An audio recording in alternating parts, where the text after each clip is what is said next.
Yaya Marcelo. Beaucoup de tes petits frères et de tes petites sœurs, en fait, justement, se posent des questions. Peut-être même aussi des grandes personnes de ton âge ou peut-être des personnes qui ont un âge avancé. Moi, je ne suis qu'un petit frère. Mais j'ai juste une question. Quand tu présentais Esther et que tu as eu à te défendre justement de tout ce qui s'est passé, tu as dit que le médecin de l'hôpital a été touché par ce que tu as vécu. Ensuite, tu as dit que tu as usé de tes relations pour justement rapatrier le corps de notre sœur afin qu'elle soit honorée, enfin, qu'elle soit pleurée par tous. Voici ma question. Est-ce que c'est pas mieux que tu donnes le nom de ce médecin qui t'a aidé pour que lui, il puisse simplement calmer le cœur de la famille et apaiser peut-être en fait tout ce qui se passe autour de toi depuis quelques mois maintenant? Est-ce que c'est pas mieux justement que tu puisses justement mettre en lumière les personnes qui t'ont aidé? Ce serait un honneur pour eux. Comme ça, toi, ça te permet justement de pouvoir avoir le cœur léger et continuer l'œuvre. Et en même temps, si tu fais ça, c'est un peu logique. La famille ne demande que les affaires de notre sœur. Ils veulent son passeport, ils veulent son téléphone, ils veulent ses affaires. Ils veulent même l'acte de décès. Franchement, tonton, avant d'être ta femme, c'était leur fille. Eux, tout ce qu'ils veulent, en fait, c'est honorer leur fille. C'est se souvenir de leur fille. Peut-être même qu'ils ont des démarches à effectuer de leur côté, dont ils ont besoin de tous ces éléments. Mais franchement, pour l'amour du Christ mort et ressuscité que nous tous nous défendons, et je suppose toi, parce que tu es pasteur, on dit que l'amour ne soupçonne pas le mal. Mais si tu restes silencieux et que tu ne donnes pas toutes ces choses-là, qu'est-ce que ça fait? Ça nourrit le mal. Et ça tue l'amour, donc la considération justement que les gens ont à ton égard. Ne penses-tu pas que ta paix serait en fait dans le fait en fait de donner ces choses et que voilà, la famille soit en paix et que toi aussi tu trouves la paix qui t'est due. Ils t'exigent des choses toutes simples. Hein. En fait, tu vois même, ils ne sont même pas en train de... Tu sais, quand on parcourt même encore la toile, on se rend même compte que c'est même pas la famille qui est à l'origine en fait de, comment dire, de tout ce qui se passe. Parce qu'on voit la vidéo où justement Lise Manzambi, dans son émission Casarima, met la famille au défi comment dire, de sortir les audios pour prouver ou comment dire, pour approuver ou réprouver ta sincérité. C'est de là que l'affaire est partie.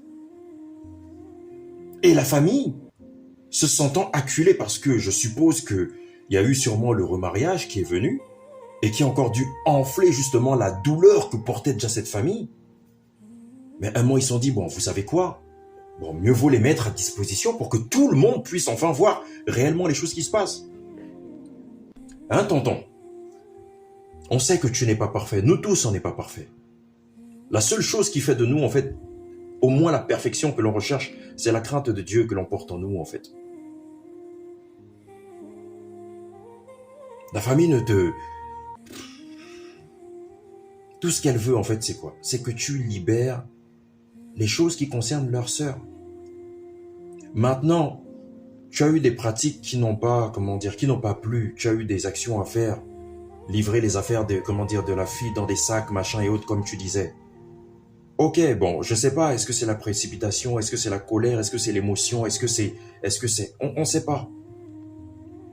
Mais tout ce qu'on sait, c'est qu'au lieu, en fait, de rester, en fait, dans cette attitude hautaine, n'est-il pas temps de baisser un peu, justement, enfin, descendre un peu en pression?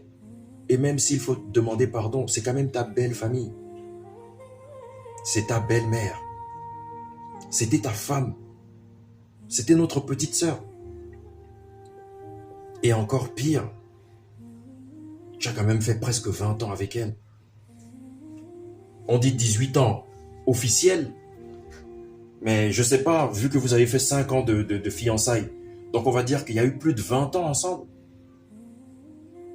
N'est-il pas temps justement de déposer les armes et de simplement donner ce dont ils ont besoin pour qu'ils fassent leur deuil, enfin?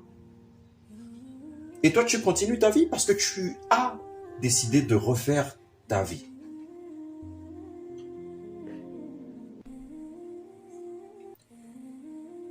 Papa, franchement, tu sais, dans la vie, quand on a un caillou dans la chaussure, en général, ce qu'on fait, c'est quoi? C'est qu'on retire la chaussure pour retirer le caillou afin de pouvoir bien marcher. Retire le caillou. Donne-leur tout ce qu'ils te demandent. Ils veulent quoi? Le passeport? Donne le passeport. C'est le bien de leur fille. C'était ta femme, ok, mais donne-leur, c'est un souvenir. Ils veulent quoi? L'attestation de décès? Mais donne-leur. L'hôpital t'a donné l'attestation de décès. Mais donne l'attestation de décès. Au moins, ils se calment.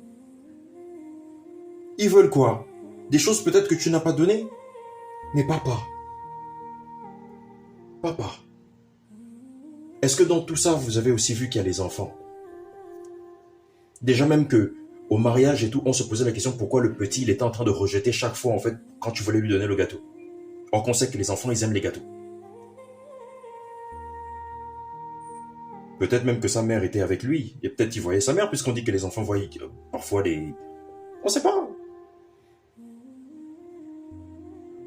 Mais par-dessus tout, tu as de grands enfants qui pleurent chacun de leur côté.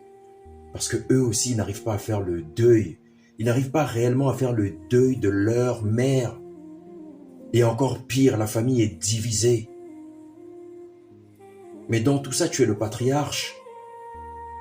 Donne ce qu'ils ont besoin, ce dont ils ont besoin. Et passons à autre chose.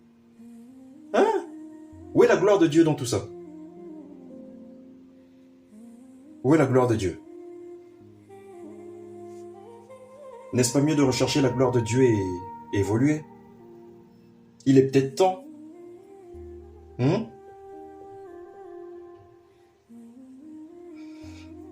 Bon, je te sais sage, hein. Donc, j'espère que ma petite contribution te permettra justement de voir réellement les choses dans leur clairvoyance. Et par-dessus tout, servir le Dieu que tu nous enseignes.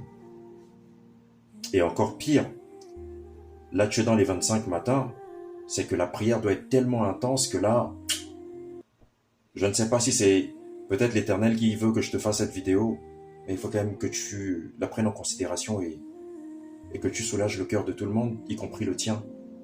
Hein, papa? S'il te plaît, donne-leur ce dont ils ont besoin, et puis voilà, ils avancent. Maintenant, si c'est pas le cas et que tu n'as pas tout ce dont ils sont en train de parler, si tu ne peux pas... Papa, prends le micro. Tellement tu étais en train de célébrer notre sœur publiquement, célèbre-la aussi publiquement en disant justement la vérité, s'il y a une vérité là-dedans. Et demande pardon à l'Église, au corps du Christ, demande également pardon à l'Éternel, pour que justement le commencement que tu es en train de faire ne soit pas une pierre d'achoppement. Bon, je sais qu'en général on dit justement que les petits frères ne doivent pas conseiller les grands. Bon, j'ai quand même essayé. Enfin, c'est un pain jeté à la surface des eaux. Donc voilà. Bah, moi, je te souhaite bonne continuation. Comme l'Éternel le dit dans sa parole, le bien et le mal est devant toi. Choisis le bien afin d'avoir la vie. Voilà. Que Dieu te bénisse sur ton chemin. Et surtout, ne sois pas rebelle à sa parole. Sinon, aux conséquences.